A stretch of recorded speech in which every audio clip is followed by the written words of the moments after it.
Take their seats, please. The chair would like to call to order tonight's regular meeting of the Board of Education of CUSD 201 on September 25th, 2018. And roll call, please. Mr. Armstrong. Here. Mrs. Charlton. Here. Mrs. Coyle. Here. Mr. Price. Here. Mr. Rudy. Here. Mr. Stormeyer. Here. Ms. Wilson. Here. Thank you. We could stand for the Pledge of Allegiance. I pledge allegiance to the flag of the United States of America and to the republic for which it stands, one nation, under God, indivisible, with liberty and justice for all. Okay, the first item on the agenda is approval of minutes. The chair will entertain a motion to approve the minutes of the September 11th, 2018 regular meeting of the Board of Education as presented. So moved. Second. All in favor? Aye. Any opposed? Okay, motion carried. The chair will entertain a motion to approve the minutes of the closed session of the September 11th, 2018 regular meeting of the Board of Education as presented. So moved. Second. All in favor? Aye. Any opposed? Are there any public comments? Okay, we will go to the public hearing. The President of the Board of Education calls the public hearing to order regarding the proposed 2018-2019 budget.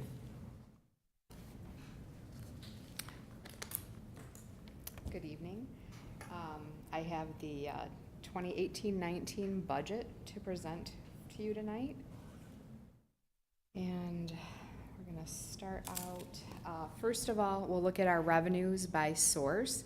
So we have listed all funds and then the operating funds. And the operating funds consist of the Ed, O&M, IMRF, Social Security, and tort funds. And you can see that in all funds, total revenues are going to approximate $27.8 million. And in the operating funds, $26.5 million. And if you look at that pictorially, you can see property taxes account for 84.6, okay, sorry, 84.6% of our revenues. So obviously the majority, we are very heavily dependent on property taxes. We get about 7.9% from the state, 4.4% from local, and 3% from the federal government. And then again, pretty much the same type of ratios for all funds. So our revenue assumptions, we look at our tax levy. It's based on a CPI of 2.1% for the 2017 levy and 2.1% for the 2018 levy. Interest rates have increased, and this budget has additional interest income reflected in it. Our grant funding is still reflected at our primary FY19 levels. There'll be some additional monies that come through. We still haven't seen that, and we'll adjust that information as we go through the year.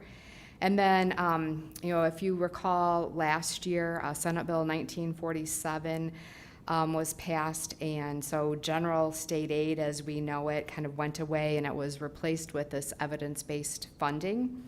And so some of our revenues that we had seen in the past, like special ed personnel reimbursement, the special ed funding for children requiring special education services, our special ed summer school, and our bilingual revenues all rolled up into, along with our general state aid, all rolled up into this evidence-based funding that we now receive. So for this year, there was an increase of $1,548. So from 1.322 million to 1.324 million for 2018-19. And then for the transportation fund, our revenue continues to be prorated. Again, the state revenue is estimated because we have not received our FY19 allocations yet. And then our TIF revenue reflects, that TIF revenue is reflected in the O&M fund, and it reflects the FY18 levels that we receive. Again, we're not really sure how much money we'll receive, so we at least put in what we had received last year. Then we would look at our expenditures by object, so that's things like salaries, benefits, purchase services. For all funds, $30.7 million, and in the operating funds, $28.8 million. And again, if you look at that, our salary and benefits are the biggest expenses for the district. Salaries comprising 60.4% and benefits almost 14%. And then the same with all funds. So our expenditure assumptions that the budget was built on, the salaries are per contract for the WTA, WESPA, and WCMA. Our medical insurance is budgeted at current rates for half the year and then at a 6% increase for the remainder of the year. The O&M fund includes funding for capital expenditures and repairs that the board approved in the 5-year capital plan. Some of those include boiler or playground repairs, boiler pipe patching, and minor HVAC repairs at Manning. Vinyl stair tread replacement and ignition controls for the boiler at Miller. New boiler controls at South. Some masonry repairs and floor repairs at the high school. Minor roof repairs, some student desks, and the gym floor restriping at the high school. And then we have minor parking lot repairs district-wide, some landscaping at South. We purchased a mower and trailer already this year, and the commercial cargo van purchase. And then it also includes any remaining funds from our 2016 safety and security renovations. Other initiatives included in this budget are the dual language expansion to 5th grade, enhanced summer school offerings district-wide. We have the additional 1.0 speech pathologist, an additional 0.5 school psychologist, additional kindergarten position at Miller. And then our transportation increases are per contract, so our general education rate of a 2.5% increase, and we have a new special education transportation provider this year where we're estimating our increases at about 25% for that category of transportation. And then you can see in our operating funds, we're looking at a $2.2 million operating deficit and a $2.9 million overall. Again, for the 17-18 year, we came in better than anticipated. Part of that was due to receiving some tax payments early. And we always seem to do a little bit better than we had projected. So again, we know we're doing some planned spending in the O&M fund, and we're going to have to continue to monitor this, and we'll definitely for next year be looking at some changes in how we operate. For state funding considerations, the property tax freeze has not been voted on yet. This would also impact the funding and the district's debt service payments. We have pension reform legislation that's still pending that would cause us to relook at our spending. And the backlog of unpaid bills at the state level continues to grow. One of the other things that's kind of new in this budget presentation is we need to talk a little bit about the evidence-based funding and how we're utilizing those dollars that the state has allocated to us. So again, as I said, we are receiving $1.324 million this year. Specific components that we have to spend money on for low-income students, we need to show that we'll spend $387,627.67 for this year. For our English learners, $26,000, and for our special education, $516,000. Kim, does the funding model designate that we need to spend those dollar amounts in those categories? It does. So they had separate categories, they combined them into one category, which is really separate categories. Right, yeah, Okay. and we Wanted have to make no sure. problem meeting, yes, yeah, there's, something's always changing, something's always new. And we have no problem meeting these spending levels. We obviously, we spend more than this in those categories. But, you know, for some of the districts, especially who are heavily funded by the evidence-based funding model, it's probably more of an issue for Okay. them. Okay, and so one of the other things is we have to go through and, again, talk to our community about how we're utilizing those dollars. And they give us a series of topics, here are the things that you should be spending your money on, and here's the ones that we do. We employ licensed educators to provide instruction for students. We provide educator professional development, curriculum and learning tools. We know we purchased the new curriculums for this school year. Purchase programs or tangible supports. We provide parent, family, and community engagement activities. We invest in innovative programming. We have several examples of that, but I think our dual language program is definitely one of those. Our AP for all. We invest in infrastructure, capital, and our operations. We address debt services and fiscal solvency. And then we also have to show how we achieve student growth. So again, we provide instructional services and materials for our English learners. We focus increased time and attention on specific populations. We have been improving our programs, curriculum, and learning tools. And again, we invest in facilities, maintenance, infrastructure, and operations. And then we also have to talk about what ISB goals we're going to strive to improve upon this year. So for our district, we already meet some of those. These are the ISB goals that we already meet, and then some of them we'll obviously be working on. But all of our kindergartners are assessed for readiness. We have been doing that. All students are supported by highly prepared and effective teachers and school leaders. Every school offers a safe and healthy learning environment for all students. 90% or more of our ninth grade students are on track to graduate with their cohort. Yes, we've done that. And 90% or more of students graduate from high school ready for college and career. So we are already doing a lot of things that would be goals for other districts. And then other key considerations for the budget, our revenue projections are conservative. Our expenditures are based on the anticipated needs and exceed current revenues in the operating funds. We do have planned deficit spending in the O&M fund, but we have sufficient surplus to meet that. And the 18-19 budget is aligned with board and district goals to provide educational services to the students and families we serve, and our fund balance ratios meet our district guidelines. Does anyone have questions? On those ISB goals, is there anything we haven't met or we're still trying to work on? There's a couple of them in there. Do you remember what they were, Kevin? No, I don't. But it was another 90% one, and I can share those out with That's you fine. in the board update, but Nothing we're worried about, though?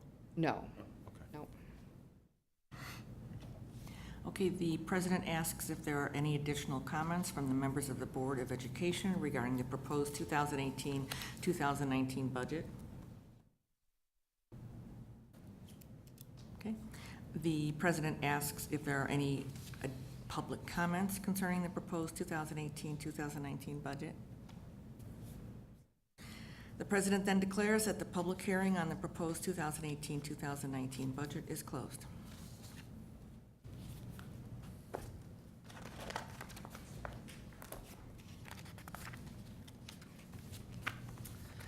Okay, the next item is the consent agenda. The chair will entertain a motion to approve the consent agenda as presented. Number 1, personnel recommendations, employment of support staff, Patricia Haig, head cook, Westmont High School, Bruna Frassini, substitute, food service department district-wide, stipend positions, Elbin Bianco, Palms dance coach, Westmont High School, Robert Friel, varsity boys basketball coach, Westmont Junior High. 2, approval of student tour requests. 3, approval of September 2018 expenditure report. And 4, ratification of August 2018 regular payroll. So moved? Second. Roll call, please. Mr. Armstrong, Yes. Mrs. Coyle, Yes. Mr. Price, Yes. Mr. Rudy, Yes. Mr. Stromeyer, Yes. Ms. Wilson? Yes. Mrs. Charlton? Yes. Thank you. Okay, for discussion and information, the first is the presentation of monthly financial statements. Right, the July financial statements are presented for your review. This month, during the month of July, the district received $94,188 from the state. There are $218,000 of fiscal 18 payments that are vouchered that we still have not received. And the majority of that is for our fourth quarter mandated categorical payments. We did receive one installment of the 2017 tax levy, a very small amount, $124,000. Total taxes collected to date are $12.5 million, which is a 53.22% collection rate. Last year, we were at 51.6, and the year before, 51.74. And again, that's because of those early taxes that everybody paid last year. In the education and tort funds, revenues are slightly below the 3-year average, but they're comparable to the past 2 years. Again, this is a result of the variability of the state payments for mandated categoricals.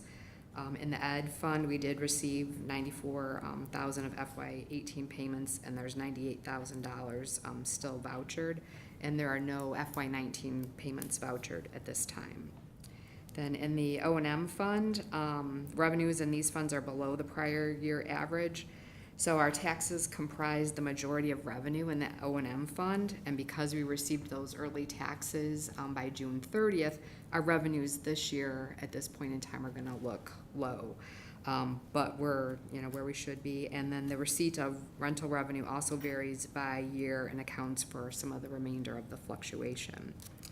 In the transportation fund, again, revenues fluctuate from year to year based on the timing of the state payments. There's almost $120,000 of fiscal year 18 categorical payments vouchered but not released. And there are no FY19 payments vouchered yet because they haven't determined how much they're going to give us yet.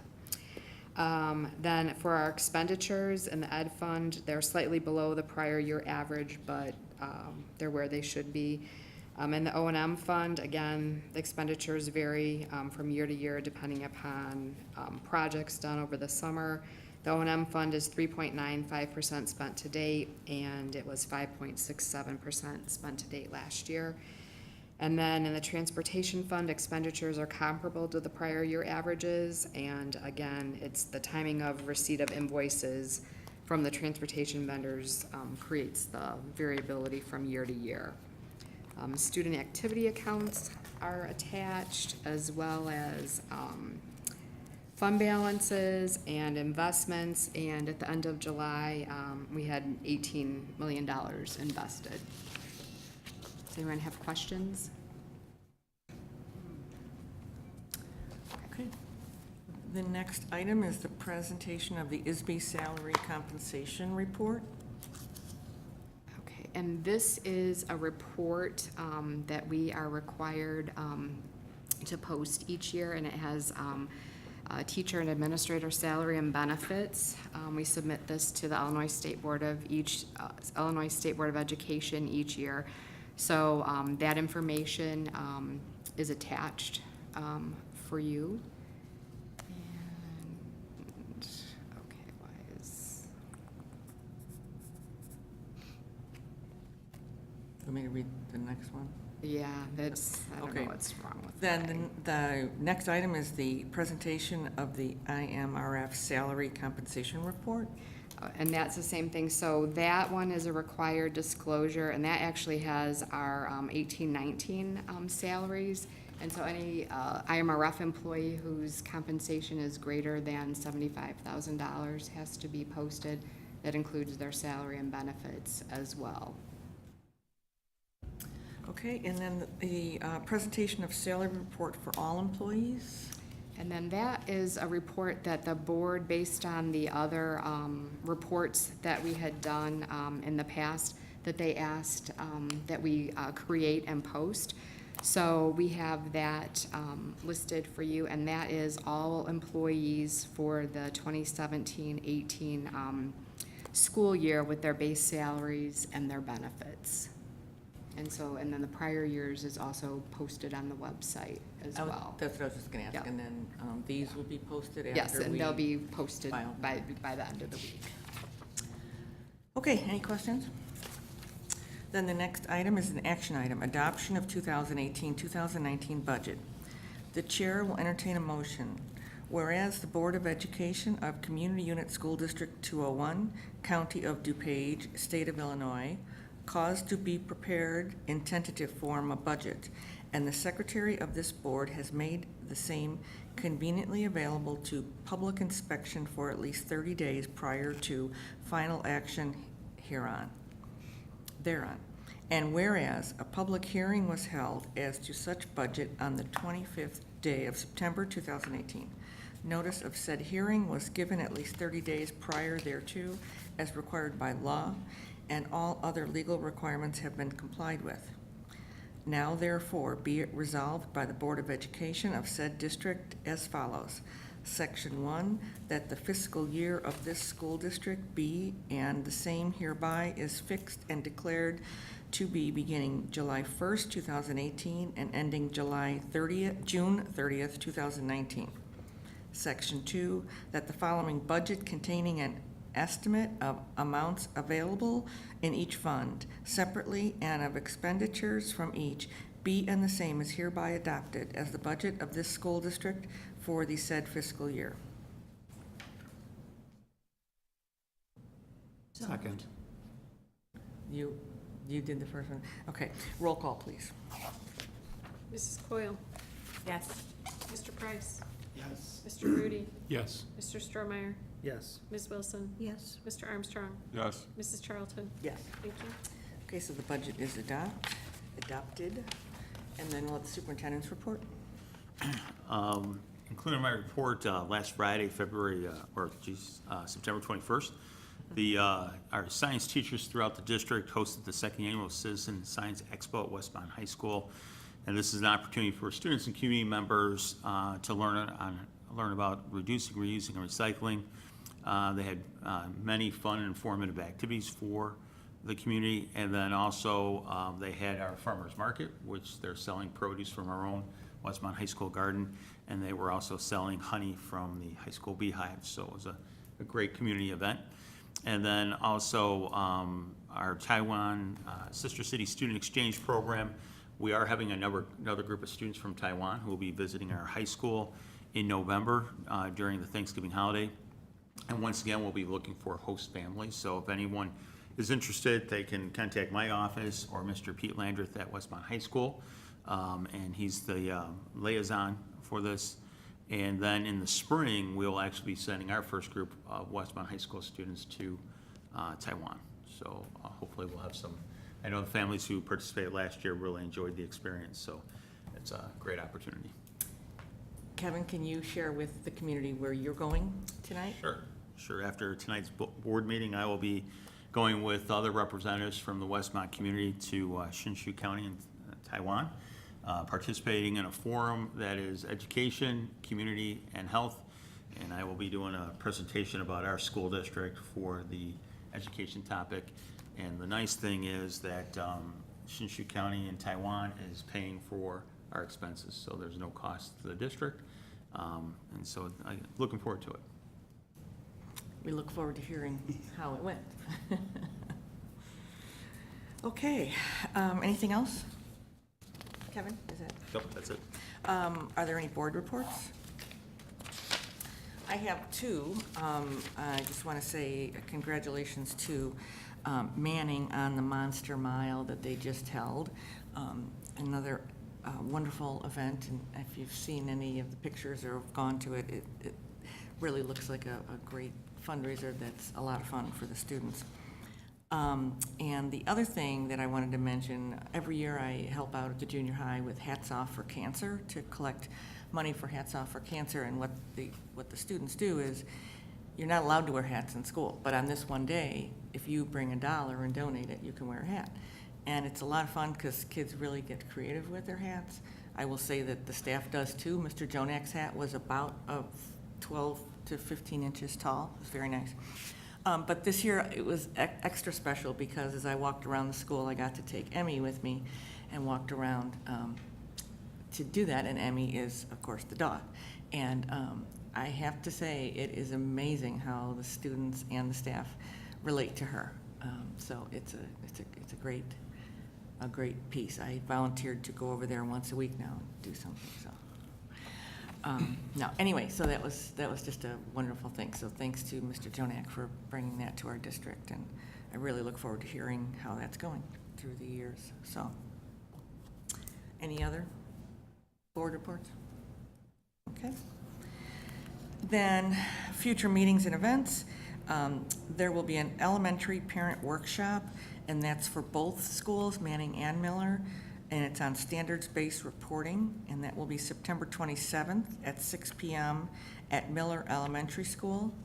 There is no school on October 8th, Columbus Day, and the next school board meeting will be October 9th at 7 o'clock here at the Westmont Village Hall. The chair will entertain a motion to enter closed session for the purpose of discussing personnel issues, student discipline, the superintendent's evaluation, and to review closed session minutes. So moved. Second. Roll call, please. Mr. Price, Yes. Mr. Rudy, Yes. Mr. Stromeyer, Yes. Ms. Wilson, Mr. Armstrong, Yes. Mrs. Coyle, Yes. Mrs. Charlton. Yes, Thank you. and we will have a couple of votes after closed session.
Well, the action item, board action on closed session minutes. The chair will entertain a motion to retain closed status for the closed session minutes dated February 27, 2018 through August 17, 2018.